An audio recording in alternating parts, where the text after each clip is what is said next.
കൂടുതൽ വാർത്തകളും വീഡിയോകളും കാണാൻ ഈ ചാനൽ സബ്സ്ക്രൈബ് ചെയ്യുക. കൂടെ ബെൽ ബട്ടൺ അമർത്തുക. നമസ്കാരം. സമ്പത്ത്, വെൽത്ത്, അത് നമ്മളിലേക്ക് ഓരോരുത്തരിലേക്കും എങ്ങനെയാണ് വരുന്നത്, എന്തൊക്കെയാണ് അതിൻ്റെ ആ ഒരു അവസ്ഥ? ഇപ്പോൾ ഈ സമ്പത്ത് എന്ന് പറയുന്നത് ഒരവസ്ഥയാണ്, അതൊരു ഊർജമാണ്. ഈ പണം അല്ലെങ്കിൽ നോട്ടുകെട്ടുകളെ, കഷ്ണം കടലാസുകൾ എന്ന് പറഞ്ഞാൽ അതൊരു ഊർജമാണ്. ഇപ്പൊ നമുക്ക് മനുഷ്യർക്ക് ജീവിക്കണമെങ്കിൽ ശ്വാസം വേണം, വെള്ളം വേണം, വായു വേണം, ഇതെല്ലാം വേണം. ഇതെല്ലാം ഒരു ഊർജമാണ്. കഴിക്കുന്ന ഭക്ഷണത്തിൽ നിന്നുള്ള ഊർജമാണ് നമ്മളെ നിലനിർത്തുന്നത്. ഇതുപോലെ തന്നെയാണ് നമ്മളിലേക്ക് ഇതെല്ലാം പോകുന്നതിനുള്ള സമ്പത്ത് എന്ന് പറയുന്നത് ഒരു ഊർജമാണ്. ഈ ഊർജം എന്ന് പറയുന്നത്, ഈ നോട്ടുകെട്ടുകൾ പണമായി നമ്മുടെ കയ്യിലിരുന്നാൽ അതുകൊണ്ട് ഒരു ഉപകാരമില്ല. പലരും പറഞ്ഞു കേട്ടിട്ടുണ്ട്, നോട്ടുകെട്ടുകൾ കയ്യിലിരിക്കുമ്പോൾ വെറും കടലാസ് കഷ്ണങ്ങളാണ്. പക്ഷെ ഈ കടലാസ് കഷ്ണങ്ങൾ എന്നതുള്ളതിനേക്കാൾ വെൽത്ത് അല്ലെങ്കിൽ പണം അല്ലെങ്കിൽ സമ്പത്ത് എന്ന് പറയുന്നത് ഒരുതരം ഊർജമാണ്. അതായത് ഇത് വരാനുള്ള തടസ്സങ്ങൾ എന്ന് പറഞ്ഞാല്, നമ്മളിപ്പോ സാധാരണക്കാരെല്ലാവരും ചിന്തിക്കുന്നത്, പണം അതൊന്നും അത്ര പെട്ടെന്ന് കിട്ടണ സാധനമല്ല, ഭയങ്കര ബുദ്ധിമുട്ടാണ് പണമൊക്കെ, നിങ്ങളൊന്നും പറയുന്ന പോലെ അതൊന്നും കിട്ടുമൊന്നുമില്ല. 30 ലക്ഷം രൂപ അല്ലെങ്കിൽ 50 ലക്ഷം രൂപ എങ്ങനെ കിട്ടാനാ, അത് ഭയങ്കര തടസ്സമാണ്, അതൊന്നും നടക്കില്ല, എവിടെ നിന്ന് കിട്ടാനാ എന്നൊക്കെ ചോദിക്കും.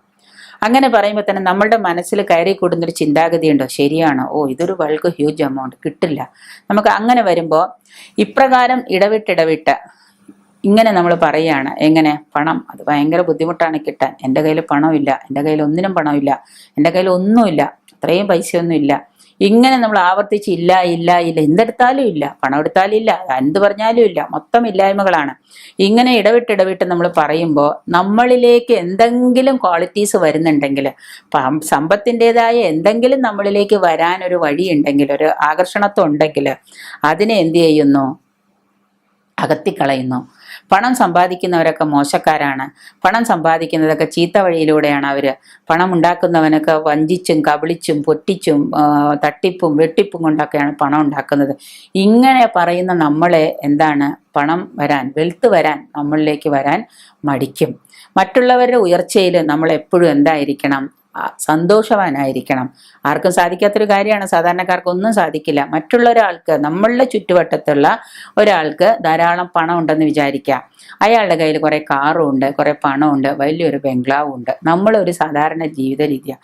ഉടനെ നമ്മൾ ചിന്തിക്കുന്നത് എന്താ, അയാൾ ആരൊക്കെയോ പറ്റിച്ചും വെട്ടിച്ചും തട്ടിച്ചുമാണ് ഈ ഇത്രയും കാശും കാറുകളൊക്കെ ഉണ്ടായത് എന്നതിന് പകരം നമ്മളൊരു കാര്യം ചെയ്യണം, അയാളുടെ ഉയർച്ചയിൽ നമ്മൾ ഇവിടെ ഇരുന്ന് നമ്മളുടെ മനസ്സ് തുറന്ന് നമ്മൾ അയാളെ അനുഗ്രഹിക്കുക, ബ്ലെസ്സിങ് ചെയ്യുക. ഒപ്പം തന്നെ നമ്മൾ അയാളുടെ ഉയർച്ചയിൽ നമ്മൾ സന്തോഷിക്കുക, അയാൾക്ക് നന്ദി പറയുക, അയാൾക്ക് ഇനിയും ഗുണങ്ങളുണ്ടാവട്ടെ, അയാൾ ഇനി നന്നാവട്ടെ, അയാൾ നശിച്ചു പോട്ടെ എന്നല്ല നമ്മൾ പറയേണ്ടത്. നമ്മളൊരിക്കൽ ഒരു വീഡിയോയിൽ ചെയ്തിട്ടുണ്ട്, സ്വയം ശപിക്കലും മറ്റുള്ളവരെ ശപിക്കലും എന്താണ്, നിങ്ങൾക്കാണ് ദോഷം. നിങ്ങളുടെ സബ് കോൺഷ്യസ് മൈൻഡ് അത് ഏറ്റുപിടിക്കും, നിങ്ങളിലേക്ക് അത് ചെല്ലും, അത് ദോഷമായിട്ട് നിങ്ങൾക്കുണ്ടാകും. അതുകൊണ്ട് തന്നെ മറ്റൊരാളുടെ ഉയർച്ചയിലും മറ്റൊരാളുടെ ആ ജീവിത വിജയത്തിലും നമ്മൾ അസൂയാലുവാകുന്നു എന്ന് കണ്ടാൽ നമ്മളിലേക്കും കൂടെ നാശം വരുന്നു എന്നാണ് അർത്ഥം. അപ്പം അതുകൊണ്ട് നമ്മൾ എന്ത് പറയണം, അവർക്ക് അത്രയും ഗുണങ്ങളുണ്ടായി, ഇനി അവർ നന്നാവട്ടെ, ദുഷ്ടനെ പന പോലെ എന്ന് പറഞ്ഞ പോലെ.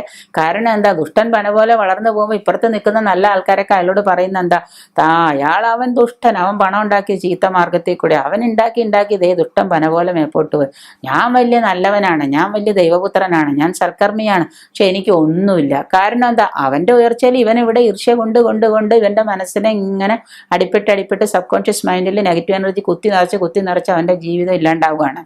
വിങ്ങിപ്പൊട്ടാൻ കണക്കാക്കി നിൽക്കുക. മറ്റവൻ ദുഷ്ടൻ കാശുണ്ടാക്കി അവൻ പന പോലെ ടോപ്പിലേക്ക് പോവാം. ഇതാണ് ഇവിടെ സംഭവിക്കുന്നത്. മറ്റൊരാളുടെ ഉയർച്ചയിലും നമ്മൾ ബ്ലെസ്സിങ്സും ഇല്ല, അയാളുടെ അസൂയ, വെറുപ്പ്, കുശുമ്പ്, വിദ്വേഷങ്ങൾ ഇതെല്ലാം നമ്മളുടെ മനസ്സിൽ നിറച്ച് നമ്മളുടെ മനസ്സ് നെഗറ്റീവ് എനർജി കൊണ്ട് ഇങ്ങനെ വീങ്ങിപ്പൊട്ടി നിറഞ്ഞു നിൽക്കും.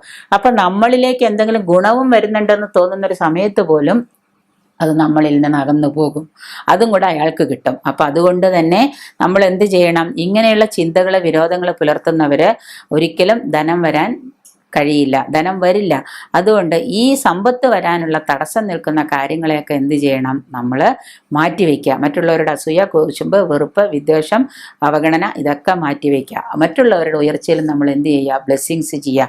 സമ്പത്തിനെ നന്ദി കൊടുത്താൽ, സമ്പത്ത് വരുന്നതിനെ നമ്മൾ നന്ദിയോടെ പറഞ്ഞാൽ ആ സമ്പത്ത് നമുക്ക് അഭിവൃദ്ധിയും ഐശ്വര്യവും ഒക്കെ തരും.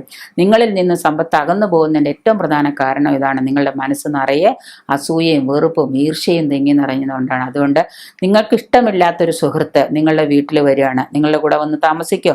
ഇല്ല. വന്നു കഴിയുമ്പോൾ നിങ്ങൾ അയാളുടെ മുഖം കറുപ്പിച്ചു, ഓ എന്തിനാ വന്നേ, വേറെ പണിയില്ല എന്ന് പറഞ്ഞാൽ ആ സുഹൃത്ത് എന്ത് ചെയ്യും? ഇറങ്ങിപ്പോവും. എന്നാൽ ശരി ഞാൻ പോയിട്ട് വരാമെന്ന് പറഞ്ഞാൽ അയാൾ കൂടെ നിൽക്കില്ല. നമ്മൾക്ക് ഇഷ്ടപ്പെട്ടൊരു സുഹൃത്താണ് വരുന്നതെങ്കിൽ നമ്മൾ എന്ത് ചെയ്യും? ഉടനെ അയാളെ വീട്ടിൽ കയറ്റിയിരുത്തി നല്ല ഭക്ഷണം കൊടുത്ത് നല്ല ഒരു ബെഡ്റൂമിൽ കൊണ്ടുവന്ന് താമസിക്കാനുള്ള സൗകര്യങ്ങൾ കൊടുക്കും. ഇതെല്ലാം കാര്യമായിട്ട് കൊടുക്കും, സൗകര്യമായിട്ടെല്ലാം ചെയ്തു കൊടുക്കും. പക്ഷെ നമ്മളുടെ ഈ പണം അല്ലെങ്കിൽ സമ്പത്ത് എന്ന് പറയുന്നത് എന്താണ്? വളരെ നല്ല ഒരു സുഹൃത്താണ്. അപ്പം ആ സുഹൃത്തിനെ നമ്മൾ എന്ത് ചെയ്യണം? വളരെ ഭംഗിയോടെ, വളരെ ചിട്ടയോടെ, വളരെ വളരെ സന്തോഷത്തോടെ, വളരെ ആത്മാർത്ഥതയോടെ നമ്മൾ അതിനെ എന്ത് ചെയ്യണം? സ്വീകരിക്കണം, സന്തോഷിപ്പിക്കണം. അങ്ങനെ വരുമ്പോൾ നമ്മളിലേക്കും കൂടുതൽ കൂടുതൽ ധനം വരാൻ തുടങ്ങും, കൂടുതൽ കൂടുതൽ സമ്പത്ത് വരാൻ തുടങ്ങും. 100 രൂപ കിട്ടാനുള്ളവന് 200 രൂപ കിട്ടും, 500 രൂപ കിട്ടാൻ ഓഫറുള്ളവന് 1000 രൂപ കിട്ടും. ഇതുപോലെ നമ്മൾ സമ്പത്തിനെ സ്നേഹിക്കുക, പണം വരാനുള്ള മാർഗങ്ങൾ വഴി തുറന്നു കൊടുക്കുക. കാരണം മറ്റുള്ളവരുടെ അസൂയയും കുശുമ്പും ഈർഷ്യയും കൊണ്ട് മറ്റുള്ളവരിലേക്ക് നമ്മൾ പോകരുത്. അതുകൊണ്ട് ആഗ്രഹിക്കുക, നിങ്ങളിലേക്ക് ധനം വരണമെങ്കിൽ നിങ്ങൾ മറ്റുള്ളവരോട് വെറുപ്പും വിദ്വേഷവും ഒക്കെ മറക്കുക, മറ്റുള്ളവരോട് ബ്ലെസ്സിങ് ചെയ്യുക, മറ്റുള്ളവരോട് നന്ദി പറയുക. ഇത് നിങ്ങളുടെ ജീവിതത്തിൽ സ്ഥിരമാക്കിക്കൊണ്ടിരിക്കുക.